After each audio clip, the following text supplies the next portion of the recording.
Welcome to Transform Global Faith Ministries. Our vision is to see nations transformed. We are on the mission of transforming lives and transforming nations. We believe that change can be achieved by transforming one life at a time. Our ultimate goal is to fulfill the Great Commission of discipling the nation. Our message: at the heart of our ministry lies the gospel of the kingdom that Jesus preached. We are dedicated to spreading this message into all the earth and proclaiming the transformative power of the kingdom of God. Who we are? We are radical disciples who uphold truthfulness and obedience to God's principles and law.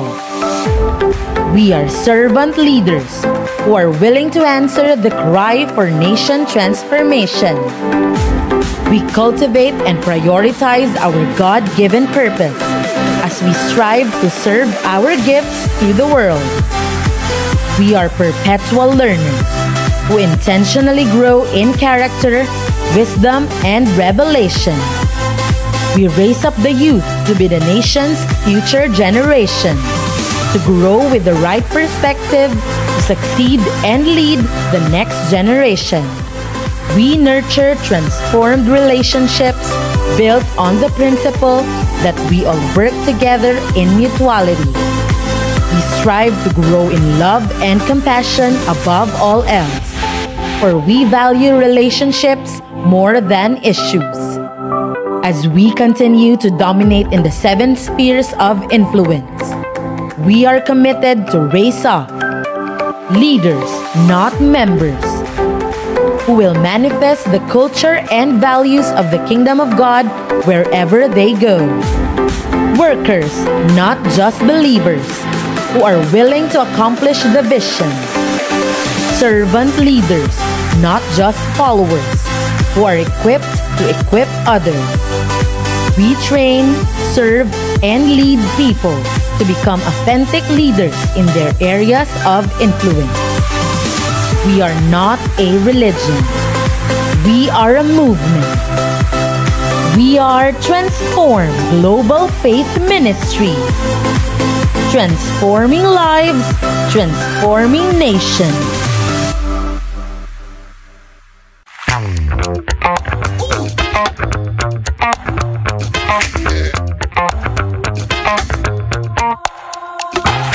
Nagbabago man ang panahon, ug bisan asa pa ka sa dakbayan, nagbabaga pa rin ang mga balita. Here at TBN News!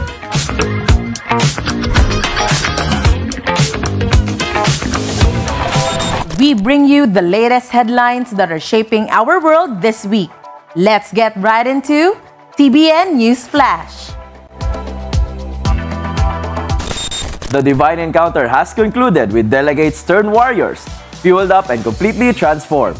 Here are some highlights of the event.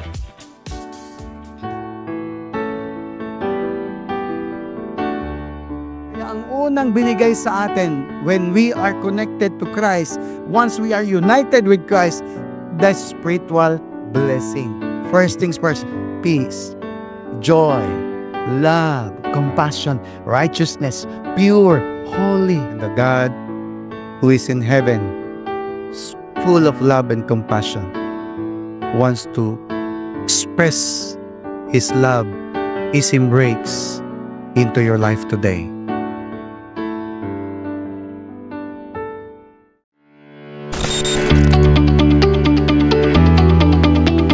As we envision nation transformation, we as leaders continue to build up our character and spiritual discipline through our TGFM Weekly Habits. For this week's daily morning prayer, the teams of Pastors Miko and Mary Tolentino, Pastors Robel and Maureen Bello, and the Kingdom Financiers led each morning with powerful spiritual warfare and intensive tongues. The pastors also shared topics relating to discipleship, being the light of this world, and being in the right community. Join us in our daily morning prayer every day at 5 a.m. live on our Facebook page and YouTube channel. And join our intensive tongues afterwards at 6 a.m. Last Tuesday, the recent graduates of our Divine Encounter gathered together online for their DE Finishers training. Pastor Ram Collano shared about the Disciples ABC, establishing a firm foundation on how to begin our walk in faith. DE Finishers Batch 3. Do not miss your weekly training. This is every Tuesday, 5:45 p.m. via Zoom. During this week's DE Finishers training, Pastor Ram Collano continued the topic House Church, the Biblical Foundations, emphasizing that our goal is to take the church into our house. Leaders, do not miss our weekly training. Gather together with your teams every Wednesdays at 5:45 p.m. via Zoom. TGFM Nation continues to expand the gospel of the kingdom as we establish new Symbolized and life groups across the Philippines and around the globe. We warmly welcome all Symbolized attendees and life group members. TGFM leaders are continuing to develop our own Marahan community. These are the latest updates on the project. Remember, let us continue planting your seed for the Marahan Community Project. Your investment on this will go a long way. Connect with your leaders and team pastors for your schedule of visit and land cultivation.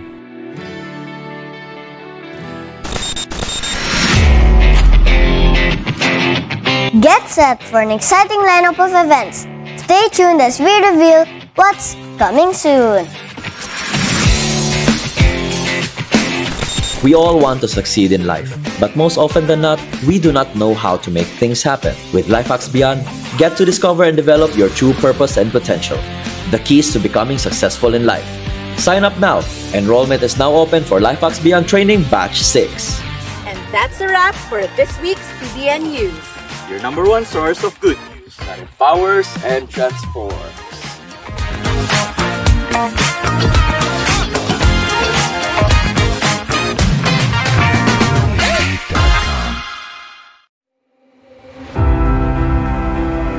Mahingpit nga adlaw kanyong tanan. Ako dahil si Jeffrey Magno, usa sa staff diri sa TGFM Eco Hub. Kaniadto sa wala pa ako naka-divine encounter sa Ginoo, wala gayud ko'y panan-awon sa akong kinabuhi. Dili na ako makita nga doon ako'y pulos. Grabe ka pobre ang akong unahuna. Grabe ka reyoso, malisyoso, ug bakakon, usog magdumot. Nas adik sa porn, masturbation, ug ilimnon nga makahubog. February 23, 2014, birthday sa akong inahan. Niabot ang pinakadakong hagit sa among pamilya.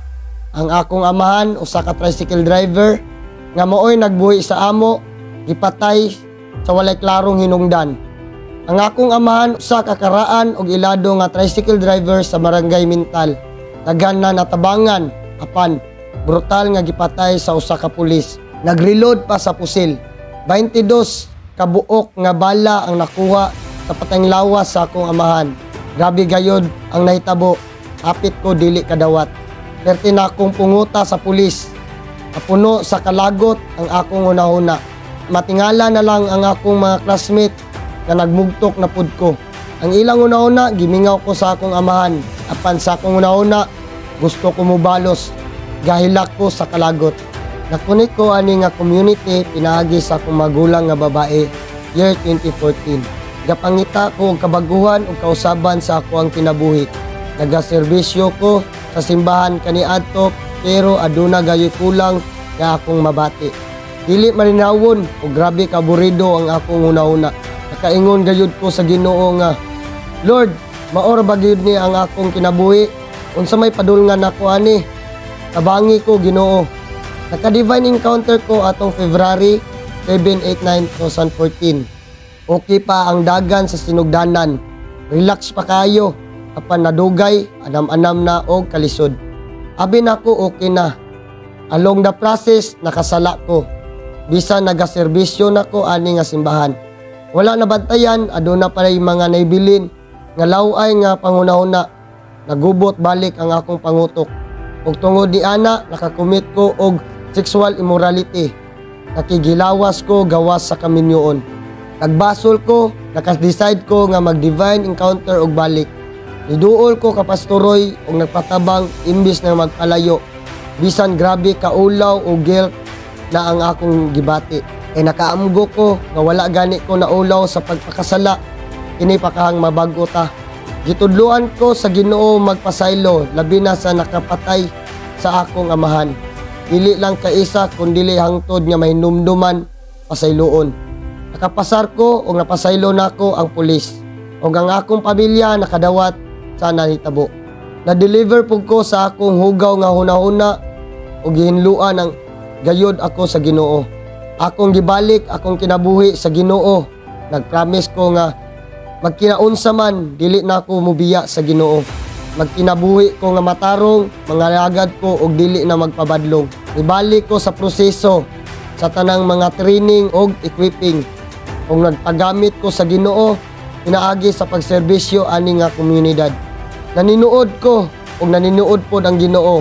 Ibag-o gayod ako niya. Gitanggal niya ang akong pobre nga panghuna-una. Nakaila ko sa akong sarili ug nagkaroon kog panan-awon. Akong gidawat ang panan-awon ani nga community. Gitudluan ko niya nga mahimong matinud-anon. Nawala ang kong pagkareliyoso ug pagkabakakon. Tungod sa kabaguhan nga nahitabo sa akong kinabuhi, akong pamilya nabulahan. Ang akong inahan naka-divine encounter na pod uban sa akong mga igsuon.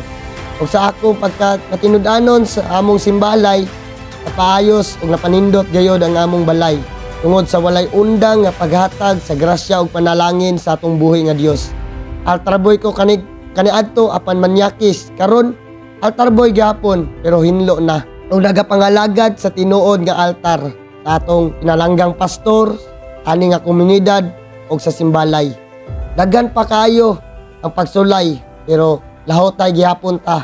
Hangtod nga mahimong higpit ug mahimong andam sa pag-abot sa atong buhi nga Dios. Sa makausab, ako si Jeffrey Magno ug nabag-o pinaagi sa Divine Encounter.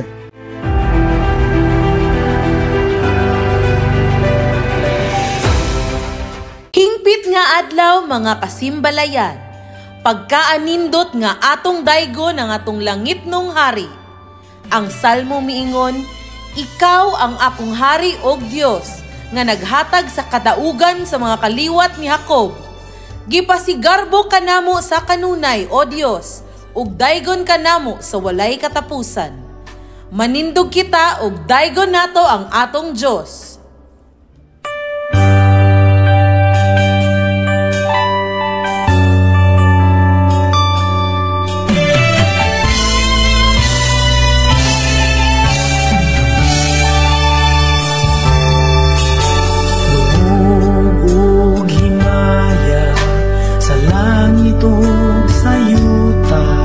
Ang tanan, O Diyos, kanimo lamang.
Perfect day, Kasimbalay! Una, gusto ko pong magpasalamat sa privilege na ito. To my mentor, Pastor Ryan, Pastora Rochelle, and to our King Yeshua. Ako po si Bebet Basti Cabahog, one of the leaders here in TGFM. I am a single parent for 15 years, and I have 3 beautiful children. And I am standing here in front of you to testify how blessed I am when I obey the principle of giving. Yes po, ako lang po mag-isa ang nagtaguyod sa kanila 3 ever since, and of course, sa tulong ng ating Panginoon. Lahat po sila nag-aral sa isa sa mga prestigious school here in Davao. Nung wala pa ako naka-DA, malaki din po ang kinikita ko. Maliban sa sweldo, as a branch manager, naga-sales din ako. And left and right, ang mga sideline ko noon, lalo na as a financial advisor or life insurance agent. Doon ko nakilala ang nagdala sa akin sa Lord. In short, toiling po ang buhay ko noon. Naghahabol palagi sa pera. Madaming pera, yes, kasi nag-earn ako 6 digits in sideline alone. Pero malaki na sa akin ang 100 pesos na ihulog sa basket pag umiikot na yung sibot, no, sa mga upuan. But ang struggle is, sigig kasakit akong mga anak. Puli-puli lang na sila sa doktor monthly gyud, walay absent. Grabe ka curse nga life. And worse pa is mahospital pag yun, pati yung papa nila. Alam nyo naman ang gastos, right? Kaya dami ko utang, buslot ang wallet palagi. Gubot na kaayo ang pamilya to the point na nagkahiwalay na. Walay peace of mind, permi kapos. When I encountered God 12 years ago, doon ko nalaman ang katotohanan tungkol sa principles of the kingdom about giving. In Malakay 3:10, sabi dito, pero ngayon, no, hinahamon ko kayo na subukan ninyo ako, sabi ng Panginoon makapangyarihan. Dalhin nyo ng buo ang inyong mga ikapo sa bodega ng templo upang may pagkain sa aking templo. Kapag ginawa nyo ito, padalhan ko kayo ng ulan at ibubuhos ko ang sobrang pagpapala. Naaba ka diha. So ano ang sabi? Ikapo, meaning 10% daw of my income. Yun ang instruction ni Lord sa akin before.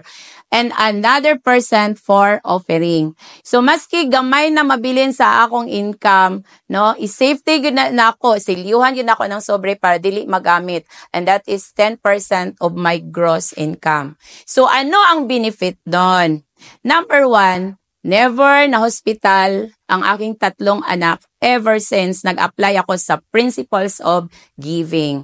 Nagkasakit man sila pero dili grabe. Yung tipong sipon-sipon lang and favor lang. Ika nga, health is wealth. Tama ba?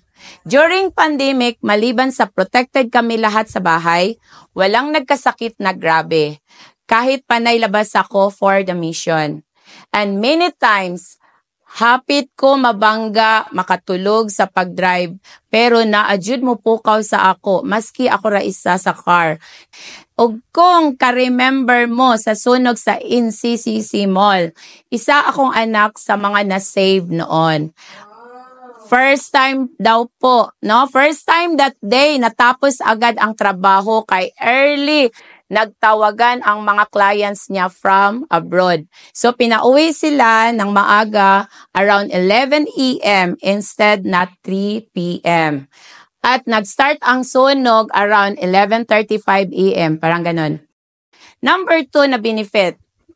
Graduating na akong eldest, no, this coming June. And ang second son ko naman is nag-graduate siya last year, no, as accountancy in Ateneo. Ngayon, nag-work siya as virtual assistant. At the same time, nag-review for board exam next month. And ang only girl ko, yung third year na siya in college sa Malayan. And even sa mga gasto sa pag-aaral nila, naka-acquired po ako ng lote, pang-retirement ko po. No, in Salaysay, Marilog District, 576 square meter overlooking at cash po yon. So, last but not the least, pakapin sa benefit. Ganahan magitag pakapin, no? Always po ako nag-travel in abroad. All expenses paid with shopping allowance.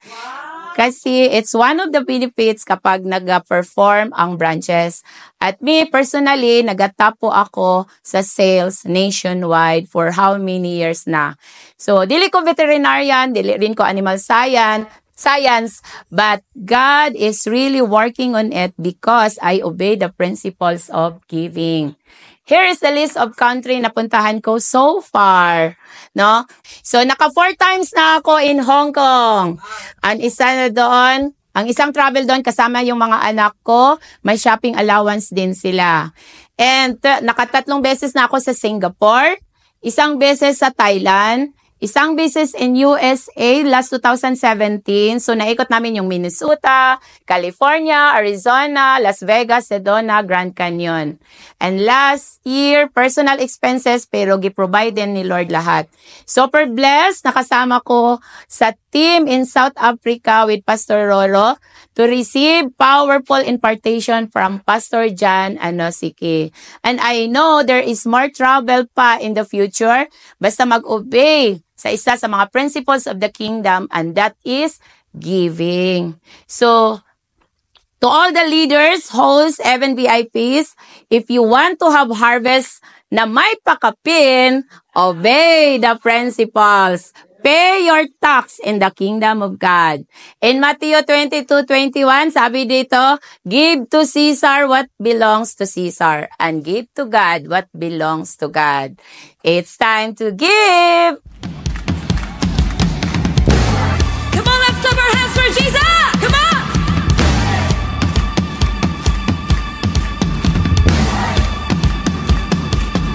Yes, Jesus!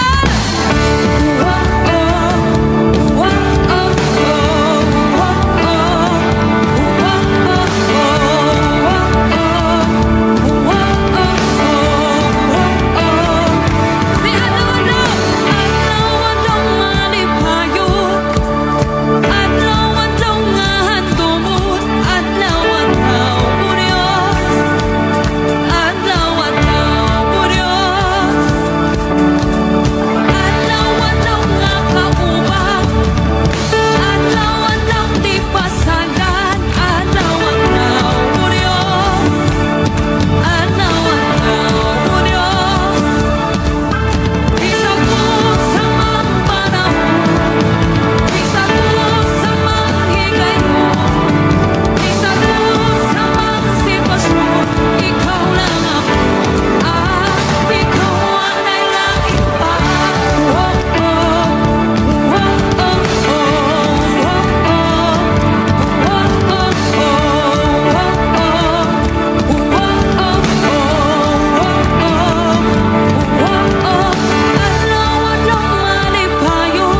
synchronize earth with heaven.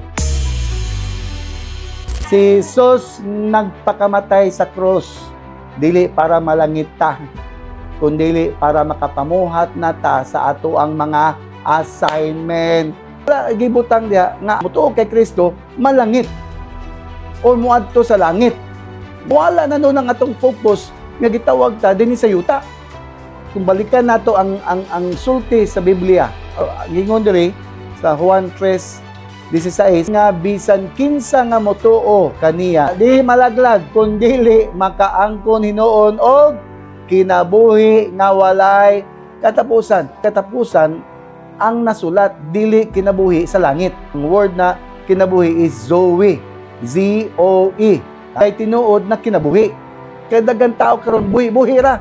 So kung naa daw kay Kristo, magkaroon daw kag kinuod na kinabuhi, aktibong panginabuhi and kusgan. Deboto sa Ginoo, mao na tinuod na meaning sa Zoe, sa kinabuhi. Ot pasabot kung kinsa ang mutuo kay Kristo, makabaton kag Dios nun nga pagkinabuhi.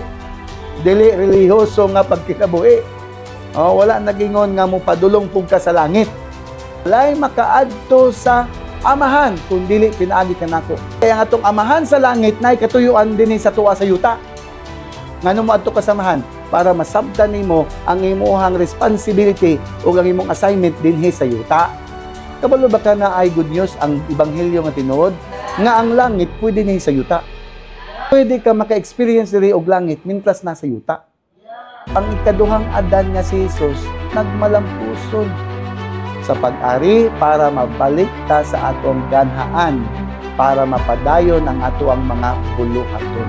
Ang problema nato kay himo naman tang mga relihiyoso manggod. Naa naman ta nagtapok sa simbahan. Wa na nato matuman ang kabubuton sa Ginoo. Pag ngano tungod kay nabutahan ta ang gitawag na relihiyon. Mo na balik ta sa ginhalian.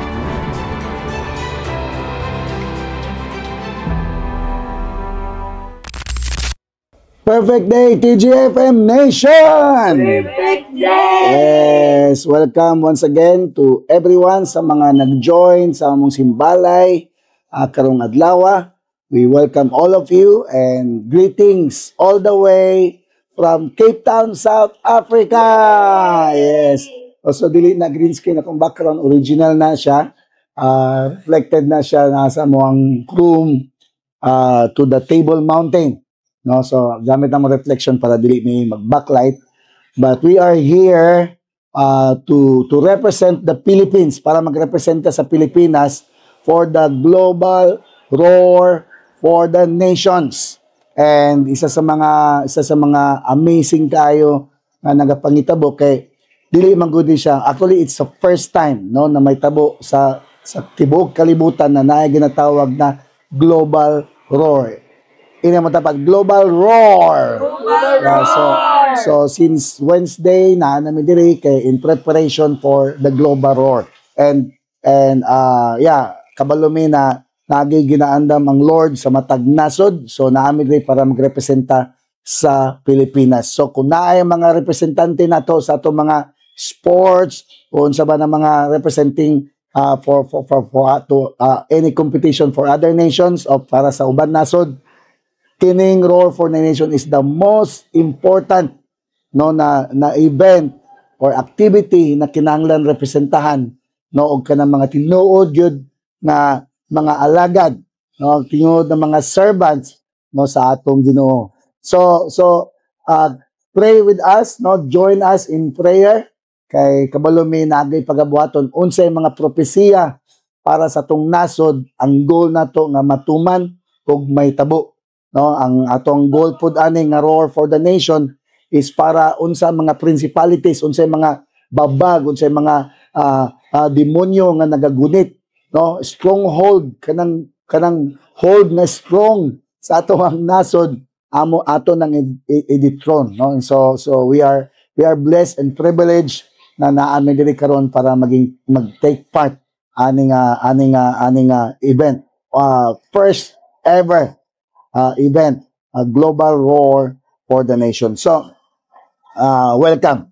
So we will proceed no sa tuang week 4 na actually ang kanatong series The Original Gospel and sayod ta na mao ni ang una og original na gospel or good news nga gi-present ni Jesus 2,000 years ago, no? Sabta nato na good news na siya, ang gospel is good news, ang ebanghelyo is ang maayong balita, okay? Nag-introduce ni Lord sa unang panahon pa, 2,000 years ago, dili religion. Okay, ang maayong balita, ang ebanghelyo, ang maayong balita, nga iyang gipresenta ka nato, dili religion, kundi gingharian sa Ginoo. In fact, na-realize na nato that ang religion, di siya pwede mahimo siyang maayong balita, kay siya ba ang great divider, no? Siya ang relihiyon ang nagbulag-bulag, no, nagkatag-katag sa toa, labi na sa tong pamilya. Imagine mo na ang bawat pamilya magkabulaag tungod lang sa relihiyon, no? So ang religion is not good news. Ang religion is ang great divider, no, sa ato ang matag-usa sa mga katawhan. So balik ta, no, kay atuning isgutan, padayuno nato ni kay ang gingharian sa Ginoo man ang unsa ang maayong balita. Nya dapat masabtan nato na unsa man ang gingharian sa Ginoo. Ang gingharian sa Ginoo is ang panggoberno o balaod or sistema na gikan sa langit. Dili ginuhat o dili gikan sa yuta o dili binuhat sa tao.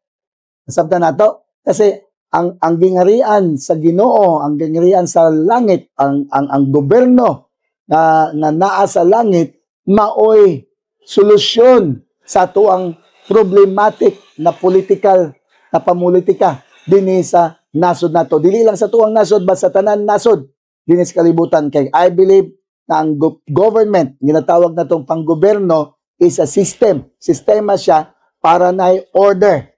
No, na order sa bawat nasod. Kay kung walay goberno o walay government structure no nga imugna ay wa gyud mahitabo, gubot jud kayo. Tama ba? So ang pulong kanang word na government actually gikan na sa pulong sa Greek, kung tanaw to sa Greek word gobernao kay na ang pasabot ang buot pasabot is ang paghimo or pagpalihok sa usa ka butang. So mao na ang pasabot na kung walay structure, kung walay government, walay makalihok, no? Tanan murag maliyok tanan, gubot jud kayo. Okay? So mao na ang pasabot. So ang kung makita nimo, kung tanaw nimo na kung walay government, walay balaod, walay sistema, ay automatically naagay nako kayong chaos na ikagubot.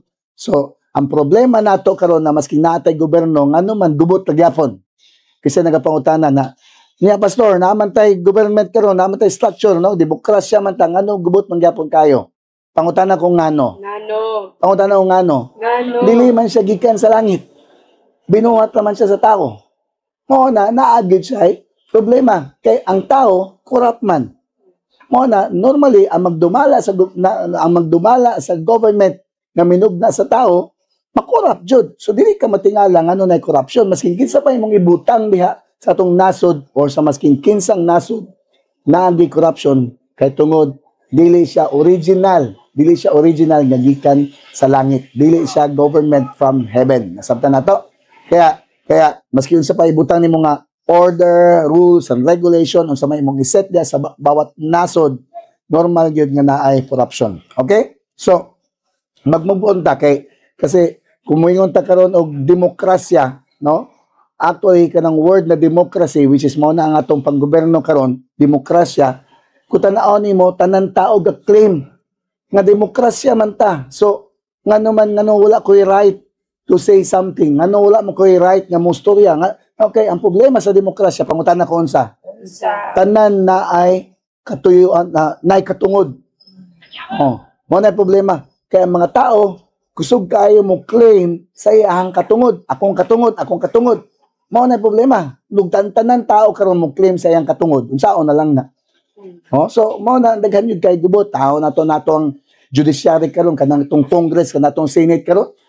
Imbis mag-focus sa mga solusyonan dapat solusyonan, magsige ug pantira or unsabay kasuhan, kinsabay kasuhan, na tanan man dapat kasuhan. Sila man po nga nagkaso, otro po kasuhanan. Anyway, diyata mo sana, but na ako yung statement. Ingon si Dr. Miles Moro, ganahan ko ano yung statement. Ingon siya, nga 90% daw sa tanan ng mga nasod, national or international sa tong kalibutan karon na atong ginaatubang, resulta siya no tungod sa gobyerno o sa relihiyon. Tungod sa gobyerno o sa relihiyon. Kaya ang word na demokrasya, para masayran ninyo, ang nag-originate ana is ang relihiyon. Para masayad mo ana, mag-join mo divine encounter para makita ninyo asa manggigikan ni atong paggobyerno karon ug kinsay originate ana, ang nag-originate ana relihiyon ra jud. Aba mo diha? So ang atong government sa heaven mao ni ang atong i-embrace dapat. Mao na ang gingon ni Jesus na gospel, good news naman kay ang gingharian sa langit, ang panggobyerno, balaod, kultura nga gikan sa langit. Pangutana kun sa pure, putli, walay corruption. Mao na gi-introduce ni Jesus, dili relihiyon. Ayang gi-introduce na mag-repent mo, magbago mo sa inyong pangunahuna, kaya akong gidala, dili relihiyon, akong gidala, government, panggobyerno, gikan sa gingharian sa langit. Naba mo diha? Naba mo diha? Okay, so tao nato ni sa Bible, kaning word na government. Okay, naaba ni nabutang man ni sa Bible ning word na government, pastor? Yes. In fact, sa Old Testament ang pinakaunang mention sa word na government. Okay? Nasulat ni siya ni propeta Isaiah. Nasa Isaiah 9 verse 6. Kinahanglan mo minaw ani kay para masabtan niyo, kay para mabuak ang inyong mga religious mindset, no, especially kung ang concern nato si Jesucristo. Okay? Tanawan nato ni kasi si prophet Isaiah, listen to me, paminaw. Si propeta Isaiah, before pa nahimugso, before pa niabot si Ginoong Hesus 2,000 years ago, 600 plus years ago, or before si Jesus niabot o na tao, nakita na ni prophet Isaiah unsay purpose, unsay katuyuan ni Jesucristo ngano mag-ari siya sa kalibutan. Okay, basahon na to ni Isaiah 9 versikulo 6 hangtod 7. Ingon ray kay alang kanato ang usa ka bata na tao. Bata na tao, ini mo tapad, bata na tao ha. Oh. Nagisgot siya kay Kristo. Then alang kanato ang usa ka anak gihatag. Tanawa ha, ang bata na tao pero ang anak gihatag. Kasabot mo ana? The child is born, the son is given. The child, ang bata na tao si Jesus. Ang anak nga gihatag is si Kristo. Mao na Jesucristo. Kasabot mo ana?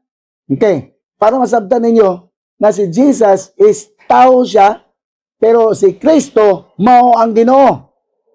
Espiritu sa atong Ginoo, Kristo. Nasabtan nato. Kunya unsay ingon, unsay purpose? Ug ang kagamhaan ang government ug ang kagamhaan igatungtong sa iyang abaga.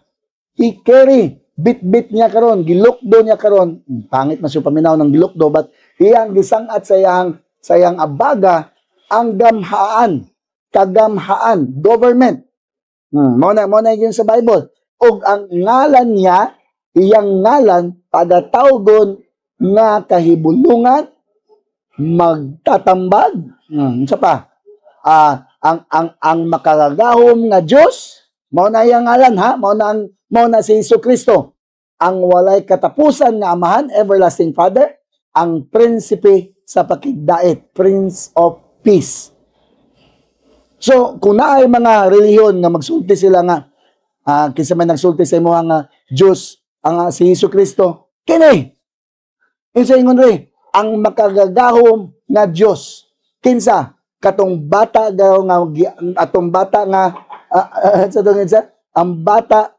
ang bata nga natao o ang anak nga gihatag.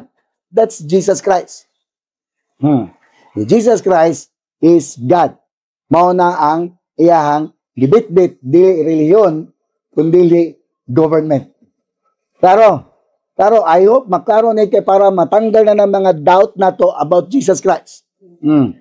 Ingon din sa versikulo 7, verse 7, sa pag-uswag sa iyang gobyerno o kalinaw walay katapusan. Mao na ang good news nga gibitbit niya. Kaya ang iyang government walay katapusan ang kalinaw. Kay ang ato ang gitinguha nga kalinaw na magsugod sa atong pansulod, magsugod sa atong pamilya, sa atong syudad, sa atong komunidad, dili na makuha sa atong panggobyerno dinhi sa yuta. Gikan na dapat makuha lang nato na kung gikan sa langit. Mao na ang gibitbit ni Jesucristo 2,000 years ago. Amen ba? So tan-aw nimo na siya nga pulong diha kana nga bersikulo, walay pulong, walay word nga Christianity, walay word na religion nga gibanggit diha. I hope masabtan nato na kanang word na government, panggobyerno sa Hebrew word, kanang Hebrew word, timan ini ha, kanang gigamit diha nga pulong nga government, kagamhaan. Ang original word sa Hebrew ana is memshala. Memshala. Ang pasabot ana kamanduan, mga lagda, gahom, paghari, o gingharian. Sabaw? Ang pasabot sa memshala, kanang government gagibit-bit ni Jesus sa iyang abaga, kamanduan, mga lagda, gahom, paghari, o gingharian. Naba mo diha? Naba mo diha? Mao na importante kayo na makabalo ka o makasabot ka sa original mandate nato, no, sa atong Ginoo sa sinugdanan. Dapat balik ta sa sinugdanan, imong dapat balik sa sinugdanan, ha? Kay maski asa naman naabot karon ang Kristyanismo. Maski asa naman naabot ang mga tao karon. Oh, daghan kayo tao, daghan kayo gugna, daghan kayo gugna himamat, no, labi nang sa bukid. Daghan kayo mingon na, ay pastor, pugo pastor. Yun sa mga pagka-pastor, pwede man yung panawaya. Yun sa mga pagka-pastor, na pwede man yung palawaya. Yun sa mga pagka-pastor, na pwede man yung kurapa. Nga naman, kay relihiyon naman lang gud ang atong pagtanaw gud sa ato ang pagtuo diha sa Ginoo. Kay wa gid ta kasabot unsang gingharian sa Ginoo, relihiyon ra, Kristyanismo. Perting layo sa tinuod. Ay nako. Maka-burden ako, di man ko makigdebate pero makadungog ko na uban mahambugiro kay ako pastor, bugo pastor. Nya man akong ano na pastor man ka, ano man tungod kay ni graduate kag Bible school, pastor na ka, ana dayon pagpastor. Ha, gidegrade nimo ang tawag sa Ginoo tungod kay naka-eskwela lang ka. Naunsa de ka? Pwede ninyong hawda, mo man na nakapangitabo na mga Bible school karon, maka-graduate lang Bible school, makahuman lang 4 years, maka-intern lang og unsa, gitawag na mang master na dayon. Kinsa nasugi sa imo ang master ka? Imong pastor ra pod. Oh. Ang question dia, kanay imong pastor ba? Gitawag ba gid na pamastor? Or gitawag na para magmugna lang og kayahang relihiyon? Mao man ang problema nato karon. Naabi nato nata sa simbahan tinuod na. Tinuod imong kasing-kasing, walay question. Pero ang imong gisimbahan tinuod ba? Mao na dako kayong question. So pasensya mo sa saba kayo dire kay namis the Prince Dalan. Although nami sa 9th floor, pero madunggan ginamo ang mga okay, mura po nig Pilipinas dire, saba kay na ilang mga pamasahero nga mga van. Okay. So balik ta. Again, ang gobyerno manaa sa iyang abaga kay Jesus ingon sa Bible, okay, is pareha siya nga translation na kuman, mando, lagda, hari, paghari o gingharian. Kunya maonay unang mandate kanatong tanan nga nawala tungod sa sala. O si taon na to ni, para masabtan nato unsa gihatag sa tuwa sa sinugdanan. Dili relihiyon, dili Kristyanismo. Kay wala na gani si Jesus para magbutang sa iyang abaga pagka-Kristohanon or ang kanang tawag na nga relihiyon. Okay, basahon na to. Genesis, balik ta. Genesis sa sinugdanan ha, sa pagbuhat sa tao. Genesis chapter 1 verse 26. Okay. Unya mingon na usab ang Dios. Buhaton nato ang tao sama sa atong dagway. Unsa daw? Buhaton nato ang tao sama sa atong dagway. Tanawan ang dagway sa imong tapad. Ingon ang Ginoo, magbuhat daw tag tao, buhaton nato ang tao. Tanawa, buhaton nato ang tao sama sa atong dagway. Kaduog mo na nga istorya, kaduog mo na nga statement. Wala siya ningon magbuhat ta og tao. Ingon siya buhaton nato ang tao. Meaning nanay tao. Na mga bungkag na yung mga utok kamo mga relihiyoso. Naanay tao. Ang tao lang ay ang gusto buhaton sama na sa hulagway sa Ginoo. Mo na ikaw tanaway mo taong. Ha? Inanang nao nga sulagma hulagway sama sa dagway sa Ginoo. Ha? Sila ingon dia, sila maoy magbuot. Mao na gihatag sa to. Sila ay magbuot, sila maoy magbuot sa mga isda, sa mga langgam, sa mga kahayupan. Kanang ingon dia kanang word na magbuot mo nang word na dominion. Pareho na siya translation sa command, sa paglagda. Pareho na siya translation. Ang original word ana is rada. Pareho na siya na translation sa gibit-bit ni Jesus na panggoberno. Mag-govern ba? Mag-govern. So, yun rin sila maoy. Magbuot sa mga isda, sa mga langgam, sa mga kahayupan, o sa tanang ihalas nga mananap. Sumao na ang atong original mandate. Nawala ni siya tungod sa unsa? Tungod sa sala. Tungod sa sala. Mao na nga kailangan ibalik ni Lord. Mao na ang gibit-bit ni Lord. Mao na ingon siya, baguha ang ninyong panglantaw. Usba ninyong mga pangunahuna. Kay wa ko nag-ari para magbitbit ug dugang sa inyong relihiyon. Nag-ari ko para ibitbit, para ibalik kaninyo ang una na mando para kaninyong tanan na mga tao na gimugna, gihulagway, sama sa hulagway sa atong Ginoo. Mao na good news. Dili ang Kristyanismo. Dili imong relihiyon. Dili inyong pundok. Dili inyong simbahan. Mga tao karon, porket dako kag simbahan, mura na pug kag ng dakong tao. Dako naman jud nga tao. Kaya di magkabasta-basta. Binuhat yung sa Ginoo. Pero dapat makita ninyo nga ang katuyuan sa Ginoo nganong nag-eksista kay para sa pagdumala, paghari, pagkontrol, pagmando, pagpasabot. No, pag maghari ka. Maghari ka. No, mag-reign ka, mag-rule ka. No? Asa dili sa tao. Kundili sa tanang butang nga gibuhat sa Ginoo, kitay gitagaan og mando ana. Ang problema, wa man tay kalibutan, mao na mando-mandoan na lang pud tag lain nga tao. Mawa puy kalibutan sa tinuod nga mando gikan sa Ginoo. Puro na mo tanan ignorante. Pareha ta sa una, may nalang na-open, na-abri na akong mata. Mao na nagkaroon mig burden na isangyaw ni Senyuha kay mao ni ang maayong balita. Balik ta sa atong original, na assignment. Hindi mo tapad, naka-assignment. Come on. Naka-assignment. Balik ta. Ang atong balikan, isang ato ang assignment na pag-dominate, no? Pag-mando, pag-rule, pag-control, o pag-govern. Nabata dia? Dili para magkanta sa simbahan, dili para mag-worship sa simbahan, and then maging membro ka sa inyong simbahan. Wala ko na sulti mali na, pero dili na maoy highlight o katuyuan sa atuang kinabuhi. Membro ka diha sa inyong simbahan, okay na siya. Pero kinahanglan kasabot ka anong naa ka diha. Amen ba? Amen ba? So again, kining tanan nawala kaning original naman do tungod sa sala. Tungod sa sala, no? Si Adam tungod sa iyang pagrebelde, tungod kay wa niya giobey ang mando sa Ginoo, nawala sa iya ang iyang dominion nga assignment. Gi-kick out siya, gipalagpot siya sa iyang luna kung asa siya, sa Eden, di ba? Ipahawa siya. So literally, no, ang ilang dili lang sa gipawa, nabati gid nila nga dunay disconnection. Isa tawag na? Isa tawag disconnection. Na disconnect ba? Mabati nimo na disconnected ka. Tungod kay na disconnect man, nabati nilang disconnection. No, mao na ang longing karon sa mga tao na mabalik diha sa Ginoo.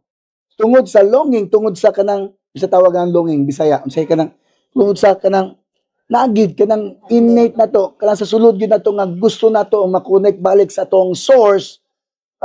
Mao na nahimong relihiyon. Mao na namugna na imong pundasyon ang reliyon. No, religion now became the foundation of every human search. Sa pasabutan na, ang reliyon karon nahimong pundasyon. Murag ka na pagkaabot nimo sa panahon nga murag nanginahanglan na Ginoo, instead mo diretso ka sa Ginoo, mangita kag reliyon karon kung unsay tinuod. Mao na ang pundasyon na karon sa mga tao nga naga-search, nagalong og connection balik sa Ginoo, which is dili man na mao. Aba mo diha. So listen. Ingon diri sa Korinto 3:11. Si Paul nasabtan niya ni siya. No, kay maski unsa naman lang reliyon kay tao nimo kung asa ka fit, kung asa nimo mabati nga murag bilong ka. Oh? Kana bang ang matao karon kay tungod na sakit, tungod kay na pobre, na bankrupt, tungod kay na stress, tungod kay di nila masabtan, no? Bunga man na sa disconnection nato sa Ginoo. So, mubayin na lang sila karon kinsay maka sa tawag na makatambal sa ilahang pagbati nga di maayo.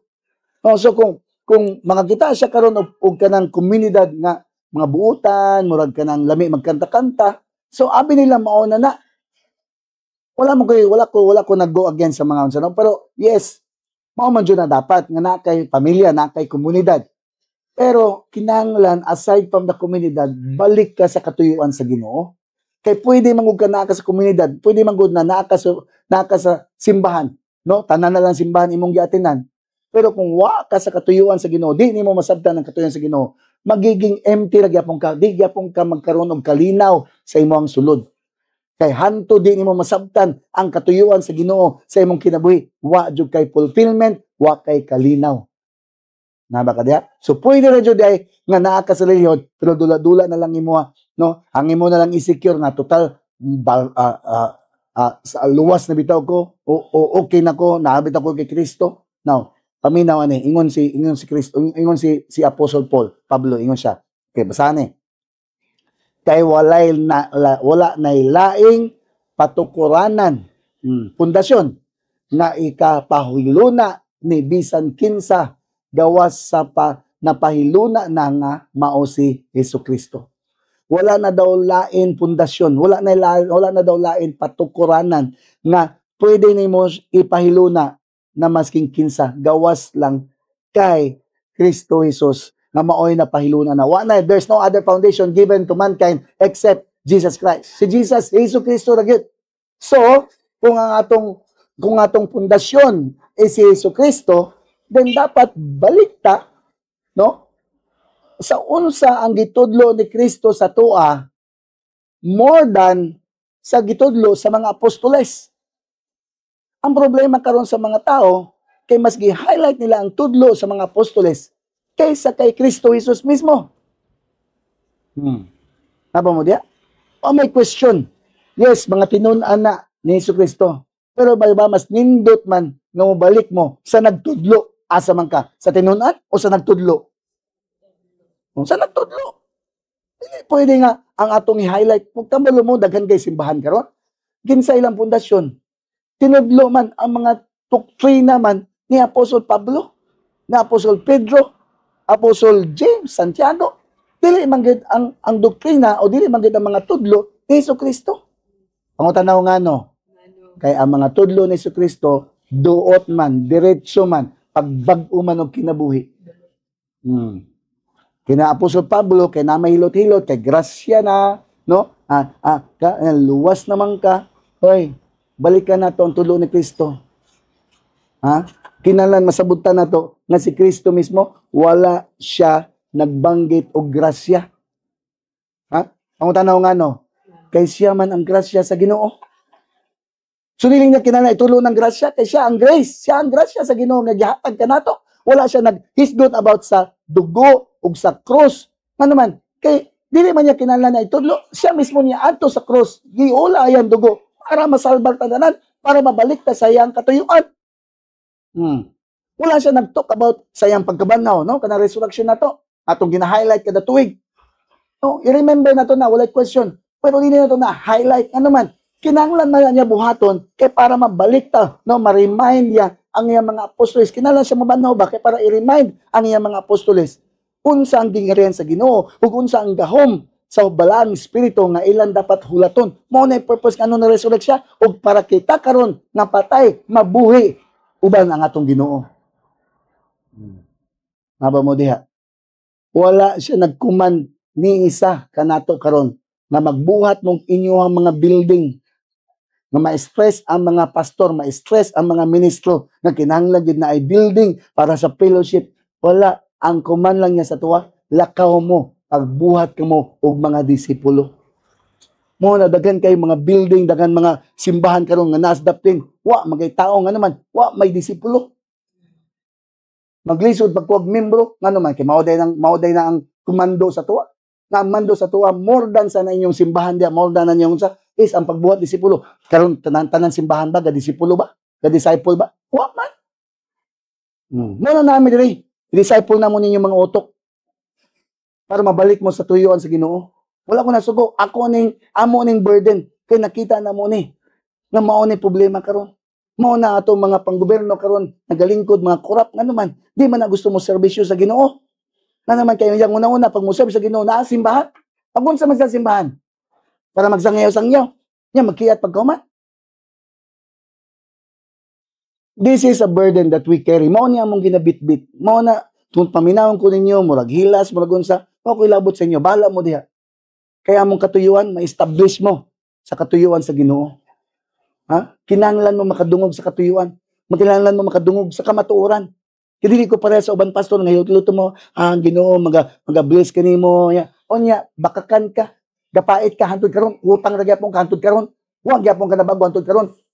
Palaigit ra gyapon ka, palainom, palahubog. Unya mo simba-simba kag Domingo. Balaan ka taas-taas kag kamot, mao gyapon ang palaparo nimo. Oh. Sa kanta-kanta ka, lami kay mong kanta-kanta simbahan, piyong-piyong pa ka, hilak-hilak pa ka. Unya paggawas nimo, kusog ka mamalikas. Tinuod na. Muna yung si Jesus, mga hipokrito mo. Dili tinuod na yung mga pulong sa inyong baba. Madunggan ko ninyo, you will hear me. Because kung nabago manggani ko, wala pa man ko nag-share sa inyo, unsa akong kagapo, unsa ko kamananap sa una. Pero kung nabago ko sa Ginoo, pwede ka mabago. Why imposible nimo? Kung nabago si Apostol Pablo, na maoy mo patay sa mga Kristiyano sa una, mabago ka. Why imposible kanimo? Tanawon nimo tapad. Why imposible ana? Nay assignment na nganong buhay na hantud karon despite sa giagyan na pagyapon na ano man kay naay katuyuan wa panahuman ang Ginoo sa kinabuhi anang tawhana. Muna ing na siya naakay katuyuan. Naakay katuyuan. Balik lang ta sa original. Balik ta sa tong original na assignment. Amen ba? Amen ba? So I want to leave this. Ako nang ibilin sa inyo kaning giingon ni Apostle Paul dinhi sa Corinto asa Efeso. Mag-end ko ani. Ephesians chapter 4 para masayran ninyo unsa among role, unsa among responsibility. Ngano na ay mga pastor. O kinsay gahatag, kinsay nagtawag sa mga pastor, kinsay nagtawag sa mga propeta. Kay dili nagpasabot nga ni graduate ka og Bible school, naka-eskwela kag 4 years course, gitawag na ka pagpamastor o propeta or evangelist or teacher. No. Tawag ni sa Ginoo, ang Ginoo mismo magtawag. May balaan nimo nagitawag ka sa Ginoo, pangutan ko unsa? Pangutan ko ngano, unsaon? Kanang dili ka gusto. Hindi ka gusto nga gusto ka mga lagad pero di ka gusto mahimong pastor. Di ka gusto mahimong mga propeta. I mean, kani among ginabuhat sa una, kani karon di man mo ni gusto. Wala man mo ni nakita. Pero kay gitawag mi. Kay ingon sa Bible, na ay mga gasa daw nga gihatag si Kristo para sa iyang mga katawhan. Okay. Verse 11, ingon na. Ephesians chapter 4 verse 11, ang mga gasa gift niya mao nga ang uban iyang gihimong mga apostoles, ang uban mga propeta, ang uban mga tigsangyaw, okay? Sa maayong balita, ang uban mga pastor og magtutudlo. Oh, naba mo diha? Ha? Pastor og magtutudlo. Unsay purpose ani nila? Ha? Ngano na ay mga magsasangyaw, ngano na ay magtutudlo, ngano na ay mga propeta, ngano ay apostoles, ngano na ay mga pastor. Ang purpose kay gihimo niya kini aron sa pag-andam sa tibok katawhan sa Dios. Katawhan ba ka sa Dios? Yes. Hindi mo dapat katawhan ka sa Ginoo, ha? Pag-andam sa tibok katawhan sa Dios alang sa buluhaton sa Kristohanong pag-alagad aron mutubo ang lawas ni Kristo. ang purpose, among responsibility ngano naami is ang para pag-train sa mo, pag-equip sa mo para sa giandam ni Lord na buluhaton para sa imong kinabuhi. Nagpasabot lang na naa kay buluhaton. Naa kay assignment. Nganong gibuhi ka pahantod karon kay wa pa nahuman ang imong assignment. Kinahanglan imong masayran unsa imong assignment. Kay na kay assignment sa imong pamilya, na kay assignment sa imong komunidad, na kay assignment sa imong tribo o sa imong habang syudad, sa atong panggobyerno, kung asa makaibutang sa Ginoo, wa ta kabalo na pwede ka buhatong artista kay na kay assignment sa pagiging artista. Dili tanan artista karon, puro mga ano, naay mga artista nga gina-raise up ang Lord karon na naay kahadlok sa Ginoo. Basta gitawag ka na mahimo kang isa sa mga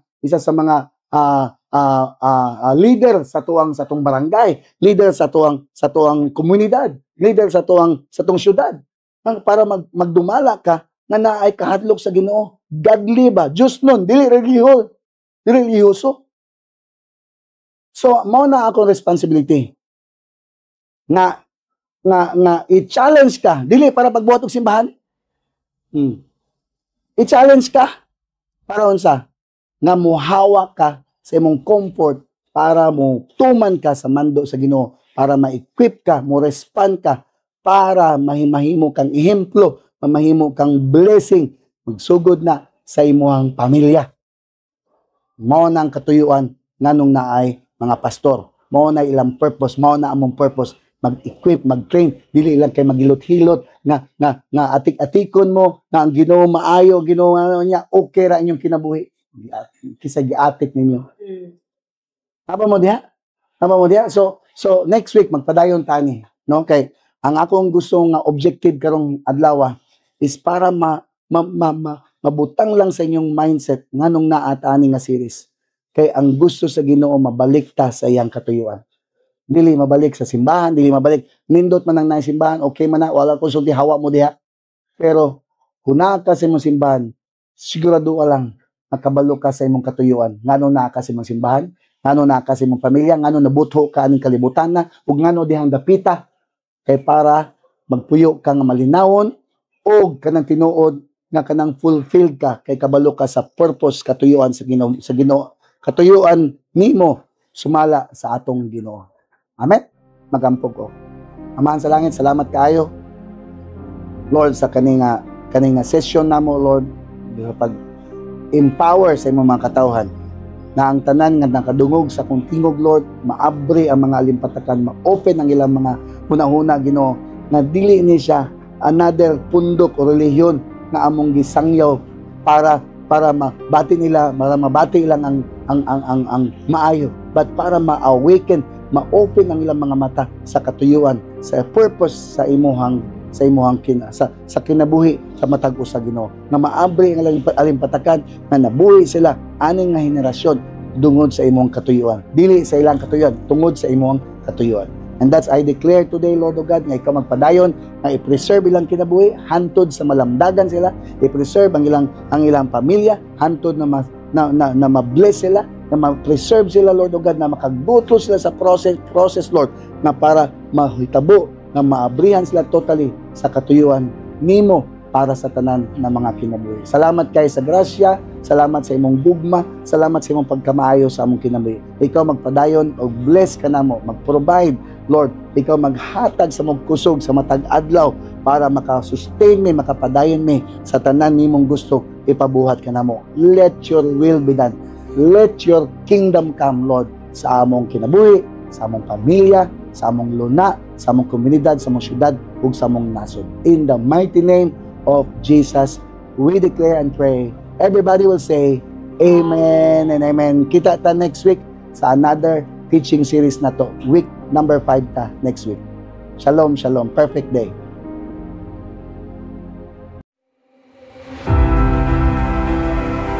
Hingpit nga adlaw kanatong tanan. Ako di ay si Gemma Digamo, 57 years young ug usa ka online seller ug businesswoman. Atong wala pa kano kan divine encounter, pareha sa tanan wala jud klaro ug gubot matawag nga disipulo gyud sa demonyo. Tugot lang kung masking unsa ipabuhat sa akoa kay wala may relasyon diha sa Ginoo. Igo ra sa relihiyon. magsimba lagi kay abi nako nga pag sulod og simbahan, manguros, huli kaayo tan-awon, dagkot og kandila, okay ra kayo, mapasaylo na ang akong mga sala. Pero ang kasing-kasing layo ra kaayo sa Ginoo kay tungod puno og guilt, kabugaton, daghan og tinago sa pagbuhat sa sukwahi sa kagustuhan sa Ginoo. Puro dumot, gusto og kwarta-kwarta lang ang abroad kay aron maghatag daw og unsay kinahanglan sa mga anak. Dagmay pa gibiyaan na ang mga anak nag-abroad tungod sa nakarelasyon og isa ka minyo pod. Napasakitan ang akong husband og naay kaulaw nga nahitabo. Pero mas nasamot og kaguba, nahimong walay direksyon ang ilang mga kinabuhi. Kay wala sila naatiman og tarong. In short, nadyan jud. Nakauli ko nga naay dala kwarta. Pagkalima ka adlaw wala na pod.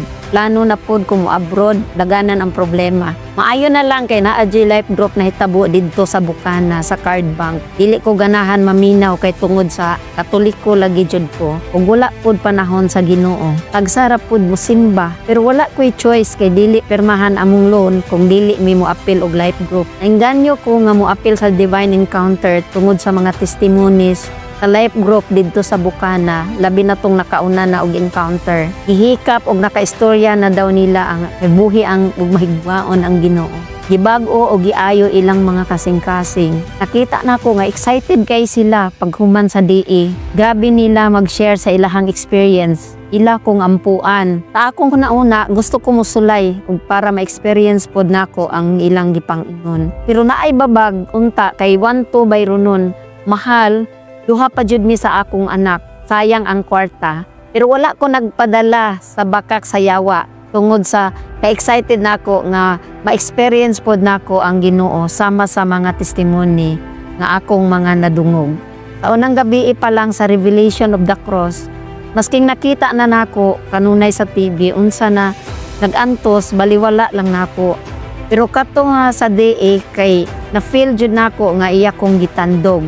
Iya kong gigakos o giingnan nga buhi ko, tinuod ko, gipakamatyan tika because of my love. Perti na akong hilak, kay nahinumduman nako tanan akong mga daotan nga buhat. Labaw na ang nabuhat nako sa akong bana. Nasabtan nako nga kada buhat di ay nako og sala, siya di ay ang akong gipasakitan. Perti na akong pangayo og pasaylo sa Ginoo. Ug didto nigaan ang akong kasing-kasing ug sayo na kaayo maghatag og kapasayloan. Gusto nako muuli masking wala pa nahuman ang DE. Kay mangayo ko og pasaylo sa tanan akong nadumtan og napasakitan. Na-reconcile mi ni Jimmy, dibalik jud ang gugma nako sa akong bana sama sa una. Ug tungod sa naa ko'y kabag-uhan, hasta pod siya naka-divine encounter. Praise God! Nakadawat ko og healing sa kasing-kasing, naka-release ko og kapasayloan na ako'y nabag-o sulod sa kasing-kasing na dili nako ma-explain. Ang kabag-uhan nga nahitabo kay katong dili ganahan mo simba, kay excited na, dili jud gusto nga mo absent ug malate. Halos tanan akong pasimbahon, especially ang pamilya jud. Akong heart kay gusto nga makadi imitanan which is nahitabo jud. Ang pisting yawa, hinay-hinay nawala. Ang yawa nawala og piste na lang. Ug wala na nagdugay nawala na jud tanan. Ug karon na aming duha sa akong bana ug akong mga anak nag-uban nagpadayon sa proseso. Nagamit na karon ang akong baba sa pag-ampo sa uban. Nagpadayon sa process, conferences, training, giving and fasting. Natanggal ang pagkarelihiyoso ug nahimong Dios nan. Karon nagpadayon sa proseso ug hangtod sa pagbalik sa akong buhi nga Ginoo. Ako usab si Gemma Digamo na bag-o tungod sa Divine Encounter.